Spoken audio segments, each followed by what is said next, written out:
നമോം വിഷ്ണുപാദായ കൃഷ്ണപൃഷ്ഠായ ഭൂതലെ ശ്രീമതേ ഭക്തിവേദാന്ത സ്വാമിനിധി നാമിനെ നമസ്തേ സരസ്വതേ ദേവേ ഗർഗമാണി പ്രചാരിണെ പുനർവിശേഷ ശൂന്യനാഥേ പാശ്ചാത്യദേശതാരിണെ ജയ ശ്രീകൃഷ്ണ ചൈതന്യ പ്രഭു നിത്യാനന്ദ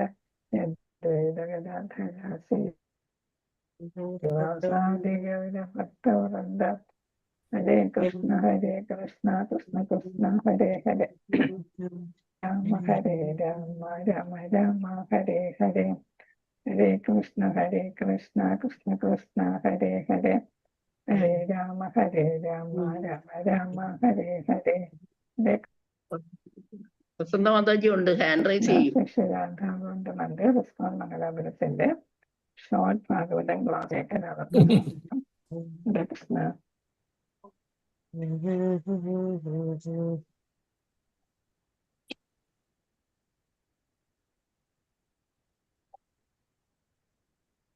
മാതാജി ഞാൻ കണ്ടില്ല.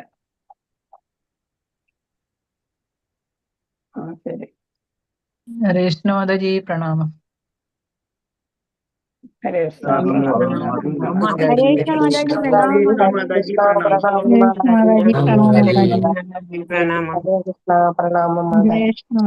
പ്രണാമം. ഹരേ കൃഷ്ണ.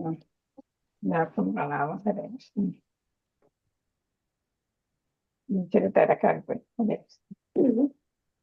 ഞാൻ ആദ്യം മറ്റേ അമ്മയെ മാതാജിക്ക് വെല്ലടിച്ചു, പിന്നെ മാതാജി വിളിക്കണ്ട, പിന്നെ മാതാജിക്ക് വെല്ലടിച്ചു.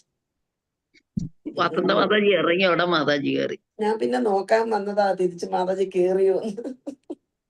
കൃഷ്ണ ക്ലാസ്സിലായിരിക്കും. മറ്റേ ചാലഞ്ചിലെ അഷ്ടമി ചാലഞ്ചില് 32ാമത്തെ ശ്ലോകം കഴിഞ്ഞായിരുന്നു. 32ന്റെ വീട് ഭാവാർത്ഥം എടുക്കണ്ടേ. ഭാവാർത്ഥ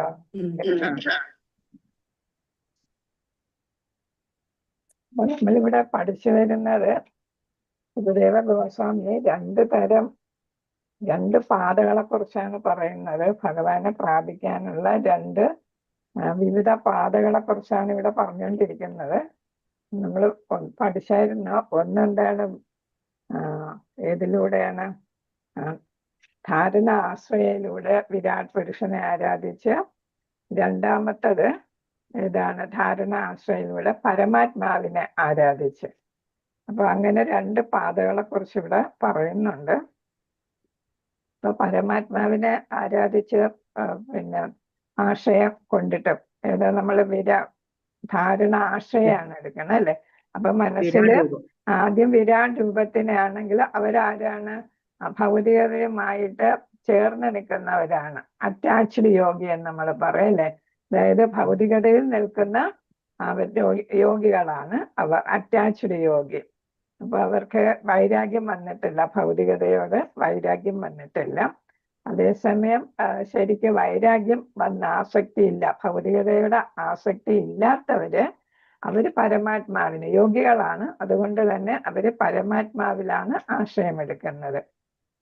അവർക്ക് ആഗ്രഹങ്ങളൊന്നുമില്ല. അതേസമയം വിരാട് രൂപത്തിനെ ആരാധിക്കുന്നവർക്ക് ആഗ്രഹങ്ങളുണ്ട്, ഡിസയേഴ്സ്, അവർക്ക് ആശ്രയങ്ങളുണ്ട്, ആഗ്രഹങ്ങളുണ്ട്. അപ്പൊ ഈ രണ്ട് പാതയെക്കുറിച്ചാണ് നമ്മളിവിടെ പഠിച്ചുകൊണ്ടിരിക്കുന്നത്.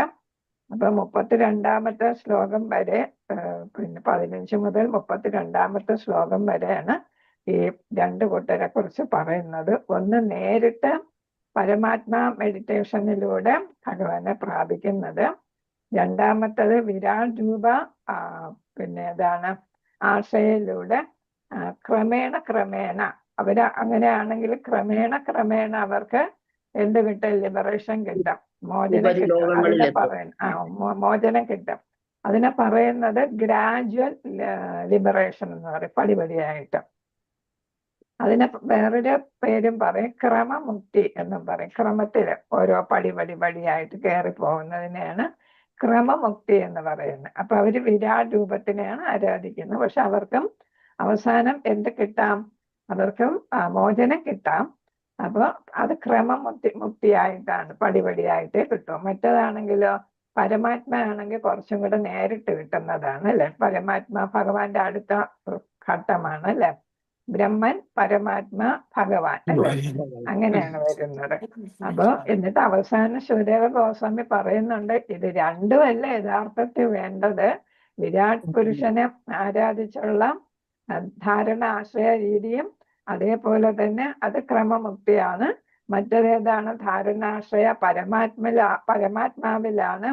അതെന്താണ്, കുറച്ചും കൂടി എളുപ്പമായിട്ടുള്ള വഴിയാണ്, ഡയറക്റ്റ് ലിബറേഷൻ എന്നാ പറയുന്നത്. അതും രണ്ടുമല്ല വേണ്ടത്. നമുക്ക് ഏതാണ്, ഭക്തിയോഗയിലൂടെ ഭഗവാനെ പ്രാപിക്കലാണ് നമുക്ക് വേണ്ടത്. അപ്പൊ നമുക്ക് അറിയാൻ വേണ്ടിയിട്ടാണ് നമുക്ക് അതിനെക്കുറിച്ചുള്ള ജ്ഞാനം ശുകദേവ പരീക്ഷത്ത് മഹാരാജാവിലൂടെ നമുക്ക് നൽകുന്നതിന് വേണ്ടിയിട്ട് ശുകദേവ ഗോസ്വാമി രണ്ടിനെ കുറിച്ചും പറയുന്നുണ്ട് എന്നുള്ളതാണ്. അപ്പൊ ഈ വിരാട് രൂപത്തിൽ പോവുകയാണെങ്കിൽ ആ ആഗ്രഹങ്ങൾ ബാക്കിയുണ്ട് അവർക്ക്. അതുകൊണ്ട് അവര് ക്രമമുക്തിയിലൂടെ പല പല ലോകങ്ങളിലേക്ക് പോകും അല്ലെ. വൈശ്വനരലോക, പിന്നെ ശിശുമാരലോക, മഹർലോക, ബ്രഹ്മലോക അല്ലെ, അങ്ങനെയൊക്കെ പോകുന്നുണ്ട്. പിന്നെ ഏതാണ്, ഫാൾസ് ഈഗോ, നമുക്ക് മിഥ്യ അഹങ്കാരം ഉണ്ടാകും, അതിലോട്ട് എത്തിച്ചേരും. പിന്നെ അത് കഴിഞ്ഞിട്ട് അതും തുളച്ചിട്ട് മഹത്തത്വയിലോട്ടെത്തും. അത് കഴിഞ്ഞിട്ട് പിന്നെ അവസാനം പ്രധാനിലെത്തും. എന്നിട്ടാണ് അവർക്ക് വേണമെങ്കിൽ ഷഡ്ചക്ര യോഗയിലൂടെ അവർക്ക് മുക്തി പ്രാപിക്കാം. അപ്പൊ അവിടെ ഷഡ്ചക്ര യോഗയും കൂടെ ഉണ്ട് അല്ലെ.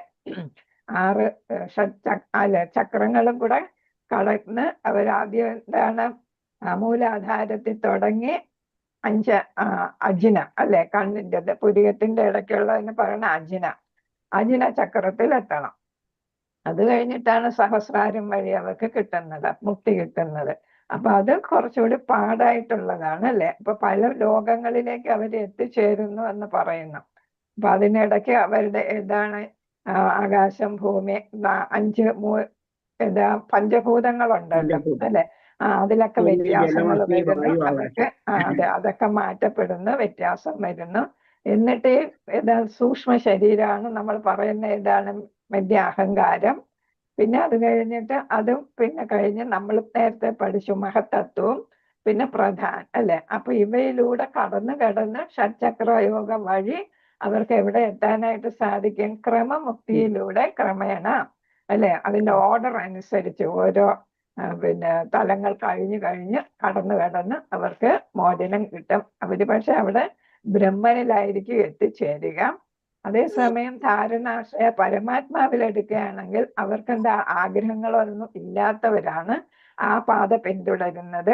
ഡിറ്റാച്ച്ഡ് യോഗി, മറ്റത് അറ്റാച്ച്ഡ് യോഗി അല്ലെ. ഇത് ഡിറ്റാച്ച്ഡ് യോഗയാണ്. അവരാണ് പരമാത്മാ ധ്യാനത്തിലൂടെ എന്ത് ചെയ്യുന്നു, പരമാത്മാവിനെ ആരാധിക്കുന്നവർ ധ്യാനത്തിലൂടെ എത്തുന്നു. പ്രത്യാഹാര ഒക്കെ കഴിഞ്ഞിട്ട് അല്ലെ, യമ, നിയമ, ആസന, പ്രാണായാമ, പ്രത്യാഹാര കഴിഞ്ഞിട്ട് അവർ ധ്യാനത്തിലെത്തുന്നു. ധാരണ കഴിഞ്ഞിട്ട്, ധാരണയാണല്ലോ നമ്മളിവിടെ പരമാത്മാ ധാരണ അല്ലെ. ധാരണാശ്രയാണ് പരമാത്മാവില്. ആ ധാരണാശ്രയ പരമാത്മാവില് ധാരണാശ്രയം എടുത്തിട്ട് അവർക്ക് ധ്യാന അവസ്ഥയിൽ എത്തിച്ചേരാനും അതിലൂടെ എവിടെ എത്താനും സമാധിയില് എത്തിച്ചേരണം. അവിടെ പരമാത്മാ റിയലൈസേഷന് അവിടെ വരുന്നുള്ളു. അത് പരമാത്മാവിനെയാണ് അവര് പ്രാപിക്കുന്നത്. അപ്പൊ ഈ അഷ്ടാംഗ യോഗ എന്ന് പറയുന്ന മാർഗത്തെ കുറിച്ച് പറയുന്നുണ്ട് എങ്കിലും, കാരണം എന്താണ്, അവിടെ കൂടിച്ചേർന്ന ചിലർക്ക് അസംബ്ലി അല്ലേ ഇത്, ശുകദേവ മഹർഷി പരീക്ഷത്തിന് പറഞ്ഞു കൊടുത്തത് വലിയ ഒരു സദസ്സിൽ വെച്ചാണ് അല്ലെ ഇതൊക്കെ ഉപദേശിച്ചു കൊടുക്കുന്നത്. അപ്പൊ ആ സദസ്സില് ആരും ഉണ്ടാവും, അഷ്ടാംഗ യോഗികളും ഒക്കെ ഉണ്ടാവും അല്ലെ. അപ്പൊ അവരെ സംതൃപ്തിപ്പെടുത്തുന്നതിന് വേണ്ടിയിട്ടാണ് ഈ അഷ്ടാംഗ യോഗയെ കുറിച്ചൊക്കെ പറഞ്ഞത്. എന്നിട്ട് ശിവദേവ ഗോസ്വാമി അവസാനം പറയുന്നു, ഇതൊന്നുമല്ല അവസാനത്തെ ഘട്ടം, ശരിക്കുള്ള ഘട്ടം, പരിപൂർണമായിട്ടുള്ള ഘട്ടം എന്ന് പറയുന്നത്. പരിപൂർണത കൈവരിക്കണമെങ്കിൽ ഇതൊന്നുമല്ല വേണ്ടത്. ഇപ്പൊ പരീക്ഷത്ത് ചോദിച്ചിരുന്ന ഏതാണ്, മരിക്കാൻ പോകുന്ന ഒരാൾ ചെയ്യേണ്ടത് എന്താണ് എന്നല്ലേ ചോദിച്ചത്. അപ്പൊ ഇതൊന്നും നടക്കുന്ന കാര്യമല്ല അല്ലെ, അഷ്ടാംഗ യോഗയൊന്നും നടക്കുന്ന കാര്യമല്ല. അതേപോലെ പരമാത്മാ ആശ്രയം എടുക്കുന്നതും വിരാട് പുരുഷനിൽ ആശ്രയം എടുക്കുന്നതൊന്നും നടക്കുന്നില്ല. കാരണം 7 ദിവസമേ ഉള്ളൂ അല്ലേ ബാക്കി. ഇതൊക്കെ യുഗങ്ങൾ എടുക്കുന്ന കാര്യങ്ങളാണ്. അതുകൊണ്ട് പെട്ടെന്ന് നമുക്ക് സാധിക്കാവുന്നത് അപ്പൊ 7 ദിവസം കൊണ്ട് മരിക്കാൻ പോകുന്ന ഒരാളിന് സാധിക്കുന്നത് ഏത് മാത്രമേ ഉള്ളൂ? ഭക്തിയോഗം മാത്രമേ ഉള്ളൂ അല്ലെ? ഭക്തിയോഗയിലൂടെ നമുക്ക് ഭഗവാനെ പ്രാപിക്കാനായിട്ട് ശ്രമിക്കണം എന്നാണ് മരണത്തിന് വിധിക്കപ്പെട്ട ഒരാൾ ചെയ്യേണ്ട കാര്യം അതാണെന്നാണ് ഇവിടെ പറയുന്നത്. അപ്പോ ആ കാര്യങ്ങളാണ് ഈ 32ാമത്തെ ശ്ലോകത്തിലും വരുന്നത്. ആത്മീയ ആകാശത്തിൽ എത്തിച്ചേരുന്നത്, ഞാൻ ഇത് ഇച്ചിരി കുറയ്ക്കട്ടെ, മറിഞ്ഞു. ആത്മീയ ആകാശത്തിൽ എത്തിച്ചേരുന്നതും അപ്രകാരം എല്ലാ ഭൗതിക ബന്ധനങ്ങളിൽ നിന്ന് സ്വതന്ത്ര അവസ്ഥ പ്രാപ്തമാക്കുന്നതുമായ 2 വ്യത്യസ്ത മാർഗങ്ങൾ ദൈവരാജ്യത്തിൽ എത്തിച്ചേരുന്ന ഋജുവായ എന്ന് വെച്ചാൽ നേരിട്ട് ഉള്ള പ്രക്രിയ, അല്ലെങ്കിൽ പ്രക്രിയ എന്ന് പറയുമ്പോൾ തന്നെ അഭിധേയം എന്നാണ്. ഏത് കാര്യം പറഞ്ഞാലും അതിലെന്തുണ്ട്? സംബന്ധം, അഭിധേയം, പിന്നെ ഏതാണ്? പ്രയോജനം. 3 ഘടകങ്ങളുണ്ട് അല്ലെ? അപ്പൊ ഇവിടെ പറയുന്നത് അഭിധേയാണ് അല്ലെ? അതാണ് പ്രക്രിയ എന്ന് പറഞ്ഞത്. ഋജുവായ പ്രക്രിയ എന്നാണ് പറഞ്ഞത്, നേരിട്ട് പെട്ടെന്ന് എത്താൻ പറ്റുന്ന. അല്ലെങ്കിൽ ക്രമികമായ, അതാണ് ഞാൻ ഏതാന്ന് പറഞ്ഞത്? ഏതാണ് ക്രമികമായ എന്ന് ഞാൻ പറഞ്ഞത്? സ്റ്റെപ്പ് ബൈ സ്റ്റെപ്പ് ആയിട്ട് പോകുന്നത് അല്ലേ? ക്രമമുക്തി എന്ന് ഞാൻ പറഞ്ഞത്. അതാണ് ഇവിടെ മലയാളത്തില് എന്താ പറഞ്ഞത്? ക്രമികമായ എന്ന്. അതാ ക്രമമുക്തി. ആ പ്രക്രിയയിലൂടെ മറ്റു ഉന്നത ഗ്രഹങ്ങളിൽ എത്തുന്ന പ്രക്രിയയോ. അപ്പൊ ഞാൻ കുറെ ഗ്രഹങ്ങളുടെയൊക്കെ പേര് പറഞ്ഞു അല്ലെ? ആ ഗ്രഹങ്ങളിലൂടെ ഏതാണ്? വൈവാസനര ലോക, പിന്നെ ശിശുമാര ലോക, മഹർലോക, ബ്രഹ്മലോക, പിന്നെ മിഥ്യ അഹങ്കാരം അല്ലെ, മഹത്തത്വ, പ്രധാനം. ഇത്രയും ഘട്ടങ്ങൾ കഴിഞ്ഞിട്ടാണ് അങ്ങെത്തിച്ചേരാനായിട്ട് പറ്റുന്ന. അതാണ് ഏറ്റക്കുറവന്യെ. അപ്പൊ അതിനെന്താണ്? ചിലതിന് ദീർഘമായിട്ടുള്ള കാലം വേണ്ടി വരും, ചിലതിന് ഹ്രസ്വമായിട്ടുള്ള. അതാണ് ഏറ്റക്കുറവന്യം. വേദങ്ങളുടെ പാഠഭേദങ്ങളുടെ അനുസരേണ വെളിപ്പെടുത്തിയിരിക്കുന്നു. ഇതെല്ലാം വേദ പാഠങ്ങളിൽ പറയുന്നതാണ്. അതില് പറഞ്ഞു വരുമ്പോ പാഠഭേദങ്ങൾ ഉണ്ടാകും, വ്യത്യാസം ഉണ്ടാവും അല്ലെ? നമ്മളൊരു വാക്കിന്റെ മീനിങ് പറയുമ്പോൾ തന്നെ കോണ്ടെക്സ്റ്റ് അനുസരിച്ച് വ്യത്യാസം വരുന്നില്ല. അതേപോലെ വേദങ്ങളിൽ പറയുമ്പോൾ അവിടെയും പാഠഭേദങ്ങൾ ഉണ്ടാകും. അത് അങ്ങനെ പറഞ്ഞിരിക്കുകയാണ്. എളുപ്പത്തിൽ വേണോ അല്ല ക്രമമുക്തി വേണോ? ഇതുമായി ബന്ധപ്പെടുത്തിയ വേദ പാഠാന്തരങ്ങൾ താഴെ പറയുന്നവയാണ്. എന്തൊക്കെയാണ് വ്യത്യാസം എന്ന് പറയുന്ന. ഇതാ സർവേ പ്രമുച്യന്തേ കാമായേസ്യ ഹൃദയസ്വതാം അധമാർത്യോ അമൃതോ ഭവത്യത്ര ബ്രഹ്മസം അസമശ്നുതേ. അപ്പൊ ബൃഹത് ആരണ്യ ഉപനിഷത്തില് 4:47 പറയുന്നുണ്ട്. പിന്നെ അവിടെ തന്നെ ഏതാണ്? അതിന്റെ ആരണ്യകയിലും പറയുന്നുണ്ട്. ഏതാണ്? ചിരഭി സംഭവന്തി എന്ന് അതിന്റെ ബൃഹത് ആരണ്യ ഉപനിഷത്തില് ഉപഭാഗത്തില് പറയുന്നുണ്ട്. ഹൃദയത്തിൽ അതിന്റെ മീനിങ് പറയുന്നതാണ്. ഹൃദയത്തിൽ അസ്വാസ്ഥ്യങ്ങളായ എല്ലാ ഭൗതിക ആഗ്രഹങ്ങളിൽ നിന്നും സ്വതന്ത്രനായ ഒരുവൻ മരണത്തെ കീഴടക്കാനും അർച്ചിഗ്രഹങ്ങളിലൂടെ ദൈവരാജ്യത്തിൽ പ്രവേശിക്കാനും കഴിവുള്ളവനാകുന്നു. അപ്പൊ നമ്മൾ കുറെ ഗ്രഹങ്ങൾ കടന്ന് വേണം എവിടെ എത്തേണ്ടത്? ദൈവരാജ്യത്തിൽ, ക്രമബുദ്ധിയില് അല്ലെ, ക്രമമുക്തിയില് നമ്മൾ എത്തപ്പെടുന്നത് അല്ലേ? അപ്പൊ അവിടെ എന്താണ്? അവസാന ഘട്ടമൊക്കെ ആകുമ്പോ അയാളുടെ ഹൃദയത്തില് മാലിന്യങ്ങളെല്ലാം ദൂരീകരിച്ച് ഭൗതിക ആഗ്രഹങ്ങളൊന്നും ഇല്ലാത്ത ഒരവസ്ഥയിലോട്ട് അയാൾ എത്തും. അപ്പൊ എന്താണെങ്കിലും എന്താണ്? ഹൃദയ ശുദ്ധീകരണം വേണം. ഭൗതിക ആസക്തി അവസാന ഘട്ടത്തിലും ഇല്ലാതായിരിക്കണം അല്ലെ? എങ്കിലും സാധിക്കും. അപ്പൊ ആ തുടക്കത്തിൽ ഉണ്ടെങ്കിലാണ് ക്രമമുക്തിയിലൂടെ പോകാൻ പറ്റുള്ളൂ എന്ന് പറഞ്ഞു. അതേസമയം തുടക്കത്തില് ഭൗതികമായിട്ടുള്ള ആഗ്രഹങ്ങൾ ഇല്ലെങ്കിൽ അദ്ദേഹത്തിന് ഏതിൽ പോകാം? എളുപ്പത്തിലുള്ള വഴിയിൽ പോകാം അല്ലെ? പരമാത്മാ വഴി പോകാം. ഈ വൈദിക പാഠഭേദങ്ങൾ ശ്രീമദ് ഭാഗവതത്തിന്റെ പാഠാന്തരമാണ്. അപ്പൊ എന്താണ്? ഇവിടെ ഭാഗവതത്തിൽ തന്നെ ഇതാണ് പാഠാന്തരം എന്ന് വെച്ചാൽ വ്യത്യാസങ്ങളായിട്ട്. അന്തരം എന്ന് വെച്ചാൽ വ്യത്യാസം. വേദങ്ങളുടെ പ്രഥമ പ്രാമാണികനായ ബ്രഹ്മാവിനെ പരമദിവ്യോത്തമ പുരുഷൻ ശ്രീകൃഷ്ണ ഭഗവാൻ വാസുദേവൻ സത്യത്തെ, അതായത് നിത്യസത്യത്തെ, അബ്സല്യൂട്ട് ട്രൂത്ത് അല്ലെ, ഒരേ ഒരു സത്യമുള്ളൂ, അതാണ് വെളിപ്പെടുത്തി കൊടുത്തു എന്ന് ഉറപ്പായിട്ട് പറയുന്നു. അപ്പൊ ബ്രഹ്മദേവന് ഭഗവാൻ നേരിട്ട് ഇതൊക്കെ ഹൃദയത്തില് പകർന്നു കൊടുക്കുകയുണ്ടായല്ലേ? പരമസത്യം എന്താണെന്നുള്ളത് പകർന്നു കൊടുത്തിട്ടുണ്ടെന്ന് ഇവിടെ സ്ഥാപിക്കുകയാണ്.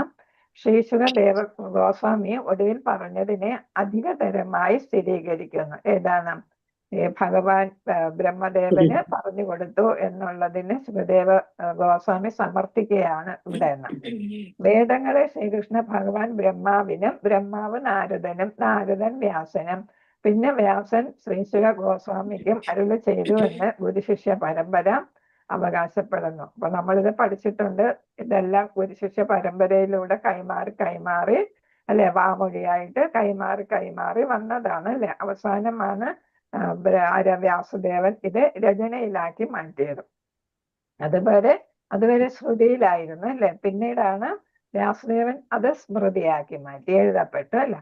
അങ്ങനെ ശിഷ്യ പരമ്പരയിലൂടെ പകർന്നു നൽകപ്പെട്ടവയാണ് വേദജ്ഞാനമെന്ന് പരമ്പരകൾ അഭിപ്രായപ്പെടുന്നു. ആകയാൽ എല്ലാ നിദർശനങ്ങളുടെയും, ഫിലോസഫിയുടെയും, ആദർശങ്ങളുടെയും, എല്ലാ ആശയങ്ങളുടെയും എല്ലാം, അല്ലെങ്കിൽ ആപ്തവചനങ്ങൾ എന്ന് പറയുന്ന ആചാര്യന്മാര് പറയുന്ന അല്ലെ ഉത്കൃഷ്ടമായിട്ടുള്ള വചനങ്ങളാണ്. പാഠഭേദങ്ങൾക്ക് തമ്മിൽ ഏതൊരു അന്തരവും ഇല്ല. അപ്പൊ എന്താണ് പറഞ്ഞ് എക്സ്പ്ലെയിൻ ചെയ്ത് വരുമ്പോൾ അതിലെന്താ, എല്ലാം ഒന്ന് തന്നെയാണ്. അപ്പൊ പാഠഭേദം വ്യത്യാസമില്ല, വിവരണങ്ങളെല്ലാം ഒന്ന് തന്നെയാണ്. അവസാനം എന്താണ്, എല്ലാവർക്കും എവിടെ എത്തിപ്പെടണം, ഭഗവാനില് എത്തിപ്പെടണം എന്നത് മാത്രമാണ് ഇവിടെ അവസാനം അവരുടെ എല്ലാവരുടെ ഉദ്ദേശ്യം. സത്യം നിത്യം ആകയാൽ സത്യത്തെക്കുറിച്ച് മറ്റൊരു നവീന അഭിപ്രായം ഉണ്ടാകാൻ ഏതൊരു സാധ്യതയുമില്ല. സത്യം ഒരിക്കലും മാറില്ല അല്ലെ. സത്യം എന്ന് സത്യമായിട്ട് തന്നെ നിലനിൽക്കാം. പുതിയ ആളുകൾ എന്ത് പറഞ്ഞാലും അതിനും സത്യം മാത്രമേ നിലനിൽക്കൂ. വേദങ്ങളിൽ അന്തർഗത ജ്ഞാനത്തെ അറിയുന്ന രീതിയാണിത്. അപ്പൊ എന്താണ് അന്തർഗത? വേദങ്ങളിൽ പറയുന്ന ഇതാണ് അതിന്റെ ഉള്ളടക്കം. നമ്മൾ ഉള്ളിലോട്ട് നോക്കിയാൽ എന്ത് ജ്ഞാനം കിട്ടും, അതാണ് ഇവിടെ സത്യമായിട്ട് വരുന്നത്. ഒരുവന്റെ പാണ്ഡിത്യത്താലോ അല്ലെങ്കിൽ ഭൗതിക പണ്ഡിതന്മാരുടെ മോഡിയിലുള്ള വ്യാഖ്യാനങ്ങളാലോ മനസ്സിലാക്കേണ്ടുന്ന ഒരു വിഷയമല്ല. നമ്മൾ ഇതാണ് വളരെ ഫ്ലവറി ലാംഗ്വേജിൽ ഇത് പറഞ്ഞാലൊന്നും അങ്ങനെ പറയേണ്ട ഒരു വിഷയമല്ല. കാരണം എന്താണ്, സത്യമായിട്ട് തന്നെ പറയണം അല്ലെ. നമ്മൾ ഒരാളിന്റെ മുഖത്ത് നോക്കി ആ ആളിനെ കുറിച്ച് പറയുമ്പോൾ അതെന്തായിരിക്കും, സത്യമായിരിക്കും അല്ലേ. ഉള്ളത് വാസ്തവം പറയുന്നതാണ്. അപ്പൊ അതിന് ആരെന്ത് ഭാഷ ഉപയോഗിച്ചാലും വളച്ചൊടിച്ച് പറഞ്ഞാലും സത്യമല്ലാതായിട്ട് മാറത്തില്ല. സത്യമാകയാൽ അതിൽ ഒന്നും തന്നെ കൂട്ടുവാനോ കുറയ്ക്കുവാനോ ഇല്ല. ഇവിടെ എന്താണ് സത്യം? എല്ലാം എന്താണ് നമുക്കെത്തേണ്ടത്? പരമദിവ്യോത്തമ പുരുഷനായ ഭഗവാനാണ് എല്ലാം എന്നതാണ് സത്യം.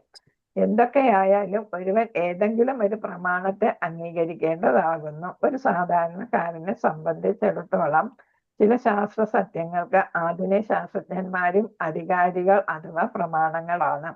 അപ്പൊ എന്താണ്, ചില സത്യങ്ങൾക്ക് ഏതാണ് ആധുനിക ശാസ്ത്രജ്ഞന്മാര് ഏതാണ് അവരുടെ തിയറികളും അതിന് ചിലതിന് ചേരാം എന്നാണ് പറയുന്നത്.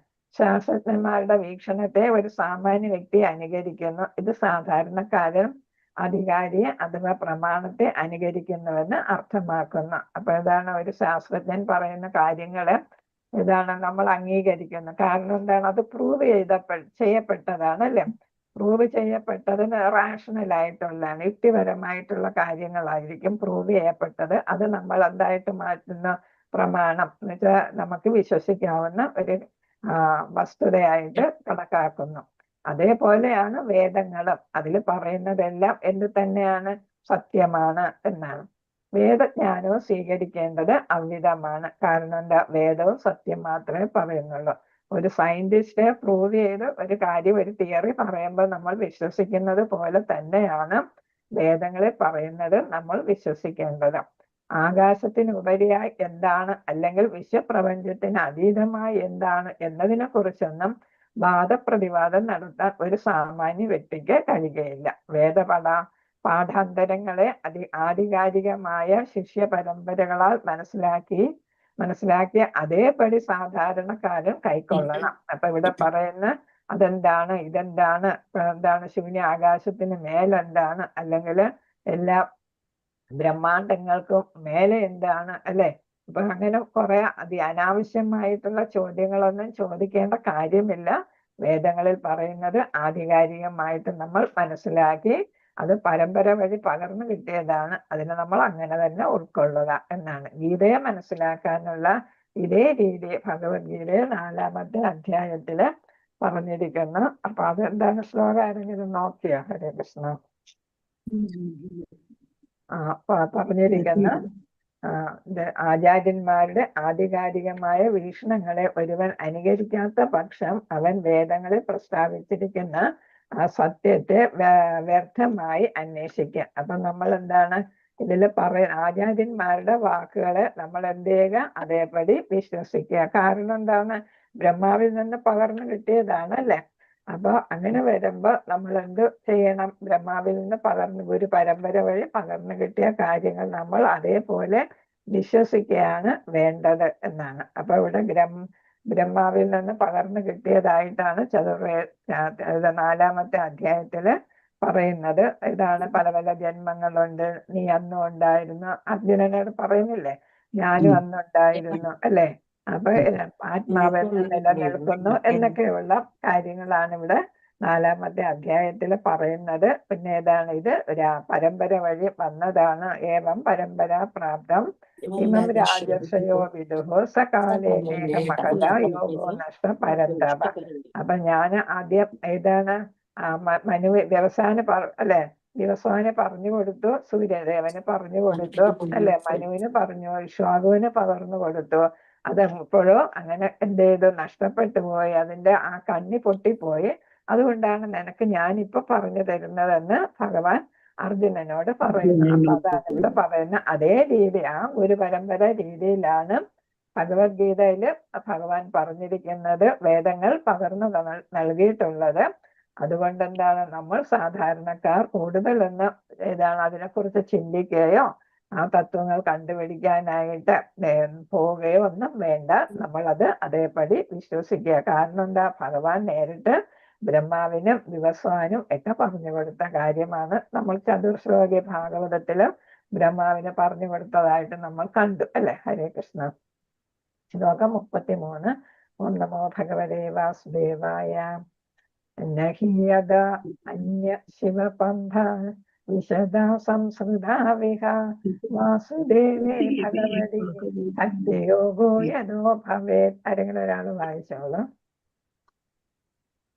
വായിക്കട്ടെ മാതാജി. വായിച്ചോ. ഓം ഭഗവതേ വാസുദേവായ. ശ്ലോകം 33. നാ ഹൃദോ അന്യ ശിവഃ. നാ ഹൃദോ അന്യ അല്ലേ.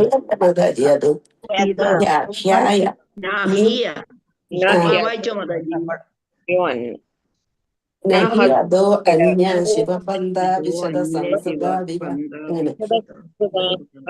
വാസുദേവേ ഭഗവതി ഭക്തിയോഗോ യദോ ഭവേത്. ഞാൻ പിരിച്ചു വായിച്ചെന്നേ ഉള്ളൂ. അത് കിടക്കുന്ന പോലെ വായിച്ചാൽ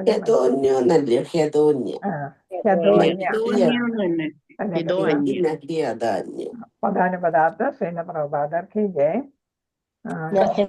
ഒരിക്കലുമില്ല. ഹി തീർച്ചയായും. അധഹ ഇതിനപ്പുറം. അന്യഹ മറ്റുള്ള.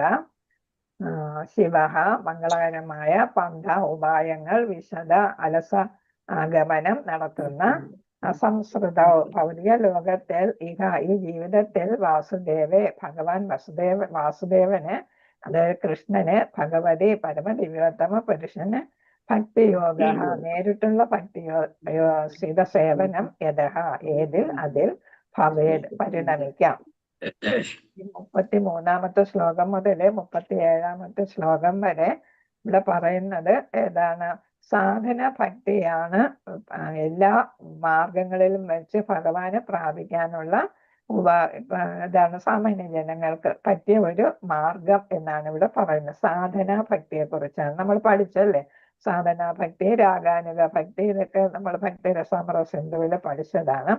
അപ്പൊ ഈ 37 വരെയുള്ള ശ്ലോകങ്ങള് അതിനെ കുറിച്ചാണ് പറയുന്നത്. അതായത് ഭക്തി ആണ് പ്രധാനം അല്ലെ. ഈ അഷ്ടാംഗയോഗ ഒന്നും അല്ല പ്രധാനം, ഭക്തിയാണ് പ്രധാനം. അത് ആദ്യം നമ്മൾ ചെയ്യുന്ന പോലെ എന്ത് ചെയ്യുക? സാധനാ ഭക്തി, നാമം ജപിക്കുക, പിന്നെ ഭഗവാനുമായിട്ട് ബന്ധപ്പെട്ട കാര്യങ്ങളിലൊക്കെ പങ്കെടുക്കുക, പിന്നെ ലീലകളും കീർത്തനങ്ങളും ഒക്കെ ശ്രവിക്കുക അല്ലെ.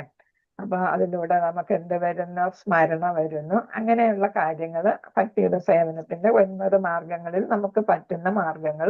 അത് ആദ്യത്തെ 3 എല്ലാവർക്കും പറ്റുന്നതാണ്. ശ്രവണം, കീർത്തനം, സ്മരണം അല്ലെ. അപ്പൊ നാമജപത്തിലൂടെ മാത്രമായിട്ടും അത് ചെയ്യാം. പിന്നെ നമുക്ക് പറ്റുന്ന ഭക്തിഗത സേവനങ്ങൾ, ക്ഷേത്രത്തിൽ പോവുക, ഭഗവാനെ കാണുക, ഭഗവാനെ സേവ ചെയ്യുക, അല്ലെ? അങ്ങനെ നമ്മുടെ ശരീരത്തിലെ ഇന്ദ്രിയങ്ങളെ എല്ലാം നമുക്കപ്പോൾ ഉപയോഗിക്കാനായിട്ട് സാധിക്കും. അമ്പലത്തിൽ പോവുകയും നമ്മൾ പ്രദക്ഷിണം വയ്ക്കുകയും അവിടെ സേവ ചെയ്യുകയും ഒക്കെ ചെയ്യുമ്പോൾ നമുക്ക് നമ്മുടെ ഇന്ദ്രിയങ്ങളെല്ലാം ഭഗവാന്റെ സേവനത്തിന് വേണ്ടിയിട്ട് ഉപയോഗിക്കാം. അപ്പൊ ഇവിടെ പറയുന്നത് ഭക്തിയാണ് ഏറ്റവും ശ്രേഷ്ഠമായിട്ടുള്ള മാർഗം. അപ്പൊ നമുക്ക് സാധനാ ഭക്തിയിൽ നിന്നാണ് അത് തുടങ്ങേണ്ടത്, അല്ലെ? ഹരേ കൃഷ്ണ. അതിനെ കുറിച്ചാണ് ഇവിടെ പറയുന്നത്. അടുത്ത ശ്ലോകത്തിൽ ഇവിടെ പറയുന്ന വ്യക്തമാ ഭൗതിക പ്രപഞ്ചത്തിൽ അലസഗമനം നടത്തുന്നവർക്ക് നേരിട്ട് ഭക്തിയുത സേവനത്തിൽ എന്താണോ ലക്ഷീകരിക്കുന്നത് അതിന്റെ പ്രാപ്തിക്ക് ശ്രീകൃഷ്ണ ഭഗവാന്റെ ഭക്തിയുത സേവനത്തേക്കാൾ ശ്രേഷ്ഠമായ മറ്റു ശുഭമായ ഉപായങ്ങളൊന്നും ഇല്ല. അപ്പൊ നമ്മൾ എന്താ ചെയ്യേണ്ടത്? ഭക്തിയുത സേവനമാണ് നമ്മൾ ചെയ്യേണ്ടത്. ഭാവാർത്ഥം ശ്രീല പ്രഭാതക്കിന്റെ അടുത്ത ശ്ലോകത്തിൽ വ്യക്തമാക്കുന്നത് പോലെ, വരുന്ന ശ്ലോകത്തിൽ പറയുന്ന പോലെ, ഭൗതിക അസ്തിത്വത്തിന്റെ മുഷ്ടിബന്ധനത്തിൽ നിന്നും വിമുക്തമാക്കുന്ന ഏക പരമവും ശുഭമയവുമായ ഉപായം ഭക്തിയുത സേവനം അഥവാ നേരിട്ടുള്ള ഭക്തിയോഗമാണ്. അപ്പൊ ഭഗവാനുമായിട്ട് നമുക്ക് നേരിട്ട് ബന്ധം സ്ഥാപിക്കാനായിട്ട് അതാണ് സംബന്ധം. നേരത്തെ ഞാൻ പറഞ്ഞല്ലോ 3 കാര്യങ്ങൾ എപ്പോഴും വരുമെന്ന്. അപ്പൊ ഇതില് സംബന്ധം എങ്ങനെ വരും? അതിന് അഭിധേയം ഏതാണ്? നമ്മള് ഭക്തിയുത സേവനം ചെയ്യുക, അല്ലെ? പ്രക്രിയ ഏതാണ്? ഭക്തിയുത സേവനം. അങ്ങനെ നമുക്ക് ഭഗവാനുമായിട്ട് നേരിട്ട് സംബന്ധം സ്ഥാപിക്കാനായിട്ട് സാധിക്കാം. അതാണ് പറയുന്നത്, നേരിട്ട് ഭഗവാനുമായിട്ട് നേരിട്ടുള്ള ഭക്തിയോഗം ആകുന്നു. ഭൗതിക അസ്തിത്വത്തിന്റെ മുഷ്ടിബന്ധനത്തിൽ നിന്നും വിമുക്തമാകാൻ നിരവധി പരോക്ഷ മാർഗങ്ങളുണ്ട്. എന്നാൽ അവയിലൊന്നും ഭക്തിയോഗം പോലെ സരളവും അവയൊന്നും മംഗളകരവുമല്ല. പരോക്ഷമായിട്ടുള്ളതുണ്ട്, പ്രത്യക്ഷ പരോക്ഷ നമ്മൾ പഠിച്ചിട്ടുണ്ട്. പ്രത്യക്ഷമായതും പരോക്ഷമായതും, അല്ലെ? അപ്പം നമുക്ക് പ്രത്യക്ഷം എന്ന് വെച്ചാൽ നമ്മൾ ഭക്തിയോഗം എന്ന് പറയുമ്പോൾ പ്രത്യക്ഷത്തിൽ ചെയ്യുന്നതാണ്, അല്ലെ? മറ്റേ ജ്ഞാനയോഗ, അഷ്ടാംഗ യോഗയൊക്കെ, ജ്ഞാനയോഗ പ്രത്യേകിച്ച് ഏതാണ്? മനസ്സുകൊണ്ടുള്ള പ്രയത്നങ്ങളാണ്, അല്ലെ? അപ്പൊ അത് പരോക്ഷമാണ്. അപ്പൊ നമുക്കിവിടെ പ്രത്യക്ഷമായിട്ടുള്ള തന്നെ ഭക്തിയോഗം നമുക്ക് ചെയ്യാം. അതാണ് ഇവിടെ പറയുന്നത്. അപ്പൊ പരോക്ഷ മാർഗങ്ങളിലൊന്നും നമ്മൾ പോകേണ്ടതില്ല. ജ്ഞാനവും പറയുന്നു, ജ്ഞാനമാർഗ യോഗ, പിന്നെ അഷ്ടാംഗ യോഗ, മറ്റ് അനുബന്ധ വിധികളും നിവർത്തകനെ വിമുക്തമാക്കുന്നത് സ്വതന്ത്രമല്ല. നമുക്ക് മോചനം നേടിത്തരാനായിട്ട് അത്ര എളുപ്പമായിട്ടുള്ള മാർഗങ്ങളല്ല. അത്തരം പ്രവർത്തികൾ ഒരുവനെ നിരവധി വർഷങ്ങൾക്ക് ശേഷം ഭക്തിയോഗ അവസ്ഥയിൽ എത്താനേ സഹായിക്കുകയുള്ളൂ. അപ്പൊ ഇതൊക്കെ ചിലപ്പോൾ പരാജയപ്പെടും, അല്ലയോ? അഷ്ടാംഗ യോഗയും ജ്ഞാനയോഗയും ഒക്കെ പകുതി വഴിക്ക് നിർത്തിയിട്ട് പിന്നെ എങ്ങോട്ട് ഷിഫ്റ്റ് ചെയ്യേണ്ടി വരും? ഭക്തിയോഗയിലോട്ട് ഷിഫ്റ്റ് ചെയ്യേണ്ടി വരും. പരിപൂർണന്റെ, പരമപുരുഷന്റെ അവ്യക്തവും വ്യക്തിശൂന്യവുമായ ഭാവത്തിൽ ആസക്ത ചിത്തരായവർ അവരുടെ അഭികാമ്യമായ ലക്ഷ്യത്തിന്റെ അനുധാവനത്തിന് നിരവധി ക്ലേശങ്ങൾക്ക് വിധേയമാകുമെന്ന് ഭഗവത്ഗീത 12:5 പ്രയോഗ സിദ്ധ തത്വജ്ഞാനി പരിപൂർണ സത്യത്തെ അന്വേഷിക്കുകയും അസംഖ്യം ജനന മരണങ്ങൾക്ക് ശേഷം വാസുദേവ സാക്ഷാത്കാരത്തിന്റെ മഹത്വത്തെ സർവസ്വം എന്ന് മനസ്സിലാക്കുകയും ചെയ്യുന്നതെന്ന് ഭഗവത്ഗീത 7:19 പറയുന്നുണ്ട്. അപ്പൊ എന്താണ് പറയുന്നത് ഇവിടെ? നമ്മുടെ വ്യക്തിശൂന്യമായിട്ടുള്ള ബ്രഹ്മനിൽ ലയിക്കുന്നത്, അതിൽ ആസക്തരായവർക്ക് ഒരുപാട് ക്ലേശങ്ങൾ പ്രയാസമേറും. അത് തന്നെ, പ്രയാസമേറും എന്നാണ് ഇവിടെ പറയുന്നത്. അതേപോലെ തന്നെ 15:5 പറയുന്നു, പ്രയോഗ സിദ്ധ തത്വജ്ഞാനി, സിദ്ധികൾ കിട്ടത്തില്ലേ? അഷ്ടസിദ്ധികൾ. ആ അഷ്ടസിദ്ധികൾ കിട്ടുന്നവർക്കും ബുദ്ധിമുട്ടാണ്. അവരെല്ലാം അതിലങ്ങ് ലയിക്കും. ചെറുതാകാനും വലുതാകാനും ഒക്കെയുള്ള സിദ്ധികൾ കിട്ടുമ്പോൾ അതിലായിരിക്കും കൂടുതലായിട്ട് താല്പര്യം വരിക, അല്ലെ? അപ്പൊ അങ്ങനെ വരുമ്പോഴും അവർ മാർഗത്തിൽ നിന്നും വ്യതിചലിച്ചു പോകും എന്നാണ് ഇവിടെ 7:19 പറയുന്നത്. ബഹൂനാം ജന്മനാമന്തേ ജ്ഞാനവാൻമാ പ്രപദ്യന്തേ വാസുദേവ സർവമിതി സമഹാത്മാ സുദുർലഭ. അത് തന്നെയാണ് പറഞ്ഞിരിക്കുന്നത്, അല്ലെ? അപ്പൊ അവസാനം മനസ്സിലാകും വാസുദേവനിൽ എത്തുന്നതാണ് ശരിയായിട്ടുള്ള മാർഗമെന്ന് അവസാനം മനസ്സിലാകും എന്നാണ് പറയുന്നത്. ഏതൊക്കെ മാർഗത്തിലൂടെ പോയാലും അവസാനം ഏതിൽ വരേണ്ടി വരും? ഭക്തി മാർഗത്തിൽ വേണ്ടി വരും. അതുപോലെ തന്നെ 12:5 പറയുന്നത് ക്ലേശത്തിനെ കുറിച്ച്, ക്ലേശോ അധികരസ്തേഷാം അവ്യക്താസക്ത ചേതസാം അവ്യക്ത ഹി ഗതിർദുഃഖം ദേഹവദ്ധിത അവാപ്യതേ. അപ്പൊ എന്താണ് ഈ ക്ലേശകരമായിട്ടുള്ള അഷ്ടാംഗ യോഗയിലൂടെയും ജ്ഞാനയോഗയിലൂടെയൊക്കെ പോകുമ്പോ കുറച്ച് കഴിയുമ്പോൾ മനസ്സിലാകും ഇത് നമ്മളെ കൊണ്ട് പറ്റുന്ന മാർഗമല്ല എന്ന് മനസ്സിലാക്കി അത് ഉപേക്ഷിച്ചിട്ട് ഭക്തിയോഗയിൽ വരും. അപ്പൊ അത്രയും വർഷം വ്യഥ പോയി അല്ലേ? ആദ്യമേ ഭക്തിയോഗയിൽ വന്നെങ്കിൽ അത്രയും അവർക്ക് പുരോഗമിക്കാമായിരുന്നു ഭക്തിയിൽ അല്ലെ? അപ്പൊ അവരുടെ കുറെ അധികം വർഷങ്ങൾ അവർക്ക് നഷ്ടമാണ്. ചിലപ്പോ അവസാന മരണം അടുക്കുമ്പോഴായിരിക്കും അവർക്ക് മനസ്സിലാകുന്നത് ഇത് വേണ്ടിയിരുന്നില്ല എന്ന് മനസ്സിലാകുന്നത് അപ്പോഴായിരിക്കും. ഒരുപാട് കാലം കഴിഞ്ഞു പോയി പിന്നെ അവര് ഭക്തിയോഗയില് ഒന്നേന്നെല്ലാം ചെയ്യേണ്ടി വരും എന്നാണ് പറയുന്നത്. ഹരേ കൃഷ്ണ. അപ്പൊ ഇത് കുറെ ഉണ്ടോ? കുറച്ചേ ഉള്ളൂ അത്. എന്നാ എടുക്കാം. അപ്പൊ ഇവിടെ പറയുന്നു അങ്ങനെയാണ്, യോഗ പദ്ധതികളെ സംബന്ധിച്ചിടത്തോളം നിരവേശ സത്യം അനുഷ്ഠിക്കുന്ന യോഗികളിൽ വെച്ച് ഏറ്റവും അത്യുത്തമ യോഗി ഭഗവത് സേവനത്തെ സർവദാ വ്യാപൃതനായിരിക്കുന്ന ഒരാളാണെന്ന് 6:47 പറയുന്നുണ്ട് അല്ലെ? അപ്പൊ എവിടെയും പറയുന്നു യോഗിനാം അഭിസർവേഷാം മദ്യതേന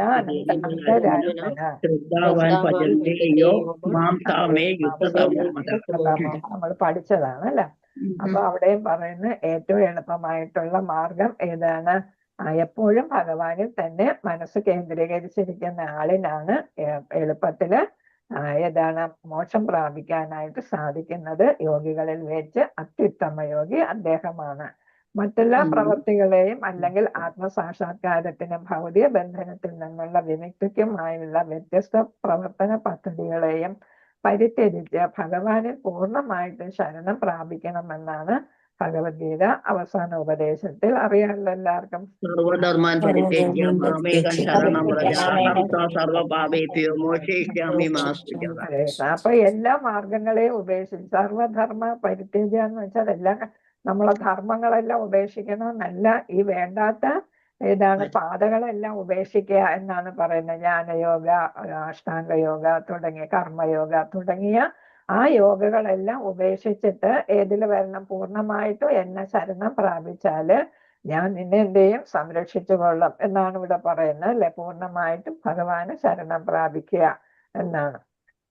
ഏത് വിധേനെ ഭഗവാന്റെ അതീന്ദ്രിയ പ്രേമയുധ സേവനത്തെ സ്വീകരിക്കാൻ ഒരുവനെ പ്രേരിപ്പിക്കുകയാണ് സർവ വൈദിക ഗ്രന്ഥങ്ങളുടെയും മുഖ്യ ഉദ്ദേശം. അപ്പം വേദങ്ങൾ തുടങ്ങിയ പുരാണങ്ങളും ഉപനിഷത്തുകളും പിന്നെ ഏതാണ് നമ്മുടെ ഇതിഹാസവും എല്ലാം ലക്ഷ്യപ്പെടുത്തുന്നത് എന്തിനു വേണ്ടിയിട്ടാണ്? ഏത് തരത്തിലും ഭഗവാനെയാണ് നമ്മൾ പ്രാപിക്കേണ്ടത്.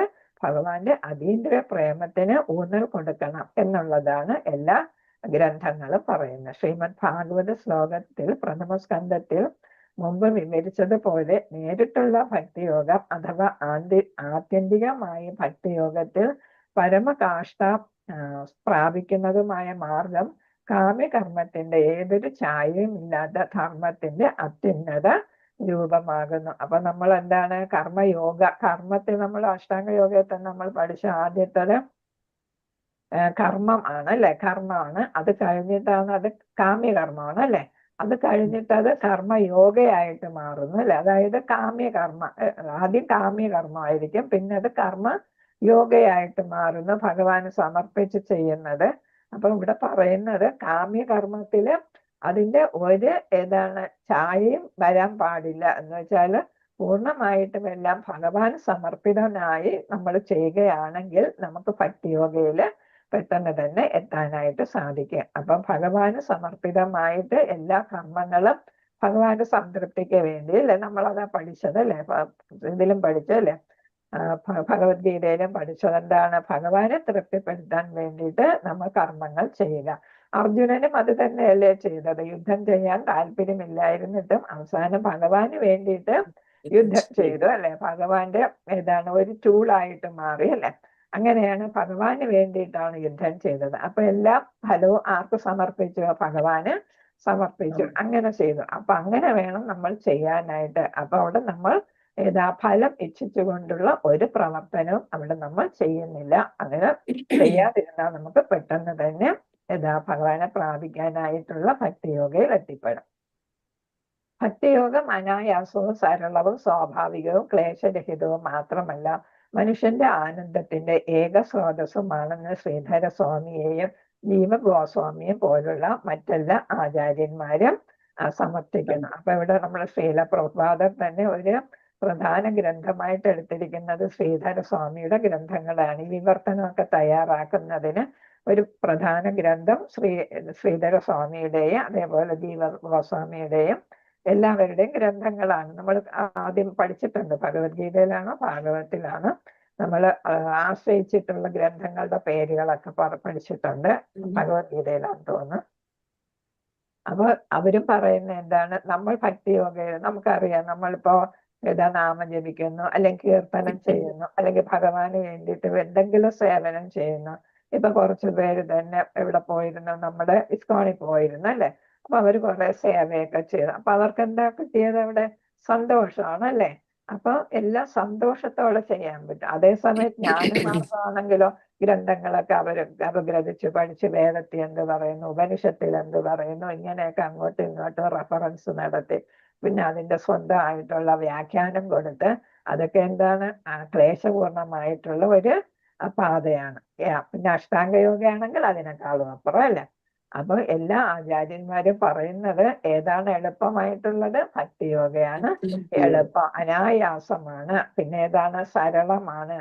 പിന്നെ സ്വാഭാവിക, നാച്ചുറൽ ആയിട്ടാണ് നമ്മൾ പ്രവർത്തികൾ ചെയ്യുന്നത് അല്ലെ. കീർത്തനം ചൊല്ലുന്നത് ആരെങ്കിലും നമ്മളെ നിർബന്ധിച്ചിട്ടാണോ? അല്ല. അപ്പൊ നമ്മൾ സ്വയം ചെയ്യുന്നതാണ്. അതെ. അപ്പൊ ഇതെല്ലാം ക്ലേശരഹിതമാണ്. ഇപ്പൊ നമ്മൾ ഭഗവാനെ കുറിച്ചുള്ള കേൾക്കുന്ന, ഭാഗവതം പഠിക്കുന്ന, അതെന്താണ്? നമുക്ക് ഇഷ്ടപ്പെട്ടിട്ട് നമ്മൾ ചെയ്യുന്നതാണ്. അപ്പൊ അതാണ് ഭക്തിയോഗ എന്ന് പറയുന്നത്. ഭഗവാന്റെ ലീലകൾ കേൾക്കുന്നതും ഭക്തരുടെ ലീലകൾ കേൾക്കുന്നതും എല്ലാം നമുക്ക് സ്വയം ഇഷ്ടപ്പെട്ട, അപ്പൊ നമ്മൾ അതില് ആനന്ദിക്കുകയും ചെയ്യുന്നു. അതാണ് പറയുന്നത്. അപ്പൊ നമ്മുടെ ഭക്തിയോഗയിലെ എല്ലാ പ്രവർത്തനങ്ങളും നമുക്ക് സന്തോഷപൂർവ്വം ചെയ്യാൻ പറ്റുന്നതാണ്. അതുകൊണ്ട് ഇത് ഏറ്റവും എളുപ്പമായിട്ടുള്ള, ആനന്ദത്തോടെ ചെയ്യാൻ പറ്റുന്ന, സിമ്പിൾ, സരളം എന്ന് വെച്ചാൽ സിമ്പിൾ ആയിട്ടുള്ള അല്ലെ. ഒരു ശ്ലോകം ചൊല്ലണമെന്ന് വെച്ചാൽ അതിലെന്താ ബുദ്ധിമുട്ട്? സിമ്പിൾ ആയിട്ടുള്ളതാണ് അല്ലെ.